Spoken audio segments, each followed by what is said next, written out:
এবারে বিএনপির একটা খবর জানাবো। যারা গণতন্ত্রের বিরুদ্ধে, নির্বাচন নিয়ে তারা আবারও ষড়যন্ত্র শুরু করেছে বলে অভিযোগ করেছেন দলটির মহাসচিব মির্জা ফখরুল ইসলাম আলমগীর। তিনি জানান, বিএনপি বিপ্লব করে ক্ষমতায় যেতে চায় না। দলটির অন্য নেতারা ফেব্রুয়ারির মধ্যে নির্বাচনের কোনো বিকল্প দেখছেন না। তাদের মধ্যে এর বাইরে গেলে বিপদ হবে। জাতীয় প্রেস ক্লাবে গণতন্ত্র মঞ্চের আয়োজনে জুলাই আগস্ট গণ অভ্যুত্থানের বর্ষপূর্তি আলোচনা সভা।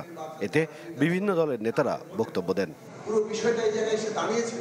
সবাই বিএনপি মহাসচিব মির্জা ফখরুল ইসলাম আলমগীর অভিযোগ করেন, দেশের পরিস্থিতি জটিল করতে গণতন্ত্র বিরোধীরা ফের সংগঠিত হচ্ছে, চক্রান্ত করছে ক্ষমতা ফিরে পাওয়ার। কাল বিলম্ব না করে যত দেরি করছেন ততই কিন্তু পরিস্থিতি আরো ঘোরাতে হচ্ছে এবং সেই অভ্যুত্থানের বিরুদ্ধে যারা ছিল, বাংলাদেশের বিরুদ্ধে যারা রয়েছে, গণতন্ত্রের বিরুদ্ধে যারা রয়েছে, তারা আবার সংগঠিত হয়ে সেই গণতন্ত্রকে নস্যাৎ করবার জন্য কাজ শুরু করেছে।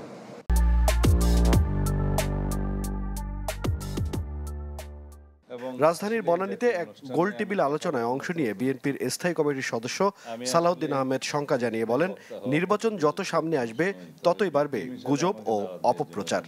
মির্জা ফখরুল সাহেব আমার এবং আরো একজন মির্জা সাহেবের ছবি দিয়ে এটা বানাচ্ছে, এটার ছবি, কিন্তু ভিতরে দেখা যায় আমাদের কারোর কোনো কথা নাই। ইলেকশন যত কাছে আসবে তত আর্টিফিশিয়াল ইন্টেলিজেন্সের মধ্য দিয়ে অথবা এরকম ফেক নিউজ বা এরকম ইচ্ছাকৃত কিছু ডিসইনফরমেশন, রিউমার এমনভাবে ছড়াবে যে এগুলো মোকাবিলা করার একটা বিশাল চ্যালেঞ্জের ব্যাপার হয়ে দাঁড়াবে। দলের আরেক স্থায়ী কমিটির সদস্য আমির খসরু মাহমুদ চৌধুরী কথা বলেন চট্টগ্রামে। তিনি বলেন, ফেব্রুয়ারির মধ্যে অবশ্যই নির্বাচন দিতে হবে, এর বিকল্প কোনো পথ নেই।